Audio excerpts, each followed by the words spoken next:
Alright, so you're considering one of HP's new OmniBook X's or 7 Flips. These are from HP's new range of value laptops. They're replacing the older Pavilions and Envies that you guys may be familiar with. These Flips are the 2-in-1s and they come in 2 different screen sizes, a 14-inch and a 16-inch. We think that these laptops there are a very solid choice if you're looking for a bang for your buck laptop, and I know a lot of you are. That is as long as you buy one when on sale and you buy the right configuration. These regularly go on sale, by the way. Overall, these laptops, they feel more premium and nicer than the older Pavilion line, but they don't feel as nice as the older Envy line. And with that said, Sierra is here and she's going to walk you through the different configurations available, their pros, their cons, and then I'll be back on to talk about how much you should pay for one and how they stack up versus the competition. The HP OmniBook X and 7 Flips are basically the same laptops, with some very minor differences. Both are available for sale at HP's store, but the X is sold in store at Best Buy and the 7 at Costco.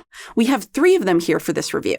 2 OmniBook X Flips, a 14-inch with Intel and a 16-inch with AMD. We also have one OmniBook 7 Flip 16-inch with Intel. Their specs are on screen, but we'll get to the differences later in the video.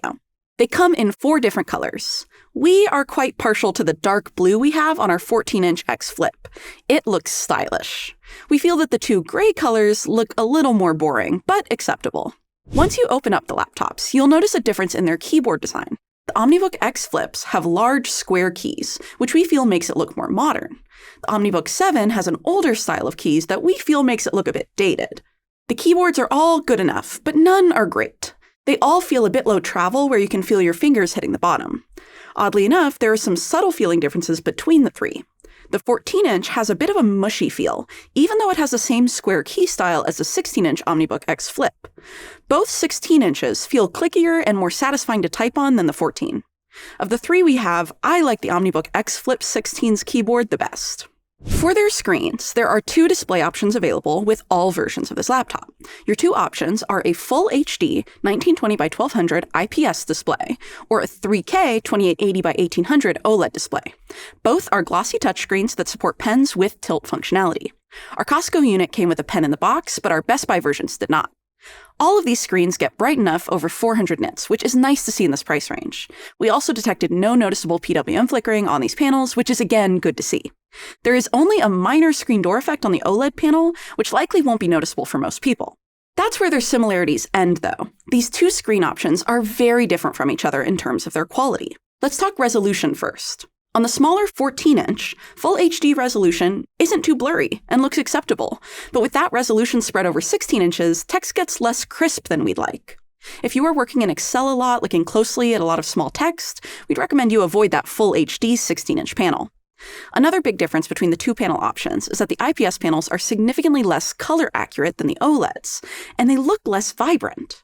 When it comes to the difference in colors between the displays in real-world use, we actually didn't find it as noticeable as our measurements showed. Both looked good enough for web browsing and that sort of thing. This surprised us. On the IPS panel, though, reds still appear a bit dim and washed out, almost a little orangey. If a prettier, more color-accurate screen is important to you, I would make sure to check the display specs before buying. You'll want to see OLED or 3K on the one you buy. Other than the screens and keyboard, the biggest differences between the models are the different processors available. There are configurations with an AMD Ryzen 5 or 7 chip available, as well as an Intel Core Ultra 5 or 7 chip. All of these options have enough performance for school, home, or office use. Basically, these are going to provide enough performance for most people doing things like web browsing, writing documents, responding to emails, and that sort of thing. Even for those coding some non-intensive applications like student software developers, these would be fine. There is a more performance-focused version of the OmniBook 7 that has a faster Arrow Lake H CPU and dedicated graphics. We don't have that one in, but it is available. We'll add another laptop with such a CPU and GPU to our graphs so you can get a sense of how it would perform. In Geekbench, a benchmark that tests a bunch of common performance tasks, like how they handle unzipping a file, you can see that the processors in our OmniBook X and 7 Flips all perform about where we'd expect when compared to other laptops with such chips, even those in higher price brackets. However, let's drill in further. The processor options available in the OmniBook X and 7 Flips are different, so let's go over which one might be best for you. Single-core performance is the first metric we'll be looking at, which helps dictate how quick and snappy your computer feels. None of these do poorly, but the Intel Core Ultra 7 chip does the best in our Cinebench test. This tests raw CPU power rather than the common performance tasks test we just showed you. Moving over to multi-core, none of these chips have high scores in this test, but the AMD Ryzen chips do the best. This means for more demanding tasks, laptops with those processors might finish those tasks faster. This would be even more true for the higher-end Ryzen 7 chip configuration, as you can see from how it performs in our ZenBook. Next, if you're looking to do a little light gaming on the side, we'd suggest the Intel Core Ultra 7 chip, as it has the best integrated graphics performance. It features Intel's Arc 140V graphics, which are a bit better than the 130V graphics in the Core Ultra 5s or the 840M in the AMD's Ryzen 5 chip. The Ryzen 7 chip we expect to perform better than either of those as well, but not as well as the Core Ultra 7. In our ZenBook, it performs particularly poorly, but we feel this may be an outlier and should be disregarded. Another benefit of the Intel Core Ultra 7V chip is that it offers the least heat and fan noise of the three of these. The OmniBook 7 Flip that features this CPU is one of our 16 inches, which likely gives it more room for heat dissipation and airflow to cool down easier. This doesn't seem to be the case on the X 16-inch, though, with AMD, or the X14 with Intel. Both of them get a bit warm, and even have some fan noise in balance mode. We found this to be a bit disappointing. Let's now talk about the rest of these laptops, where they are similar. When it comes to the trackpad, it's basic, but I found it very usable. It isn't too loud or clunky to click, tracking feels smooth and accurate enough. The ports are a positive of these laptops as well. They have a nice selection and are the same across all three.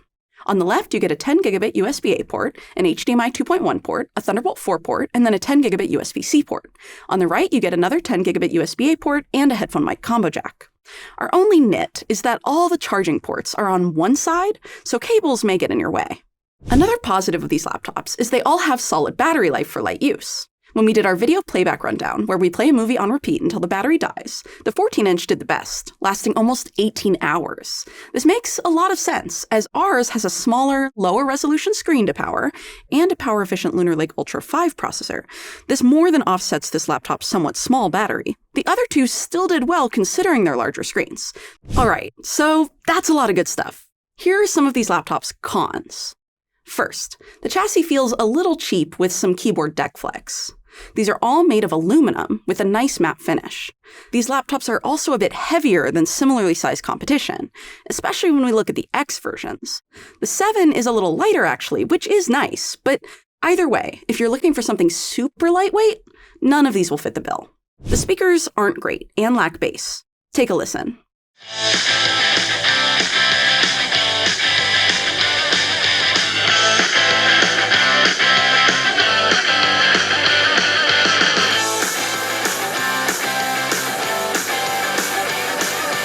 Here's how the webcam looks and sounds on the OmniBook 7 Flip 16.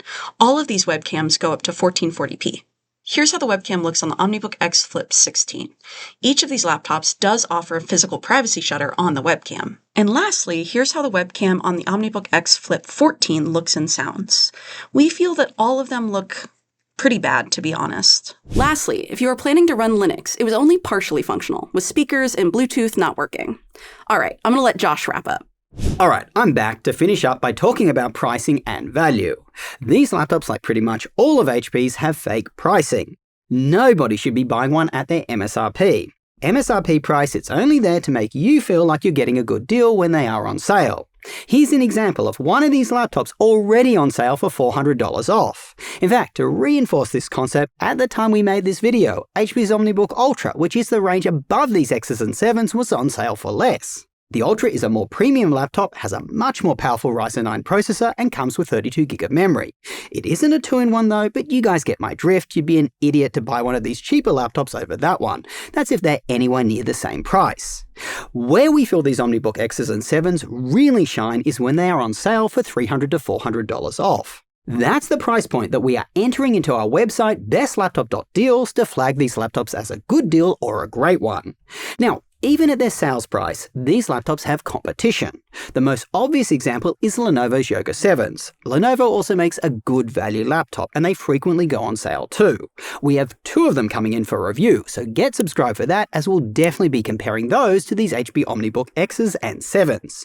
In fact, we're actually going to give away our Yogas after that review. You won't want to miss that one, so again, get subscribed. Anyway, Out of the laptops that we have reviewed, we feel that Asus's ZenBooks and VivoBooks, they're probably the most competitive to these laptops. Both Sierra and I feel that those laptops are of a similar build quality, but their keyboards feel more comfortable and you can get one with a more powerful Arrow Lake H processor. On the other hand, if you get the X version of this laptop with that darker blue color, we feel the HP looks more stylish. For most people though, if the processor, screen, memory and storage are the same, just buy whichever is cheaper, there just isn't much in it.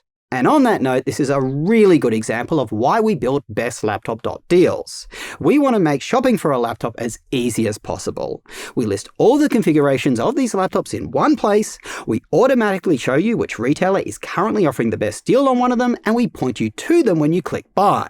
We have a built-in price tracker so you can see the laptop's historical pricing. We also only recommend these laptops on our buying guides if they hit that good or great deal price point that I mentioned earlier.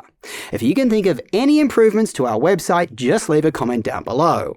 We want to make shopping for a laptop as easy and transparent as it really should be. Till next time, go do something awesome with your day, and I will catch you later.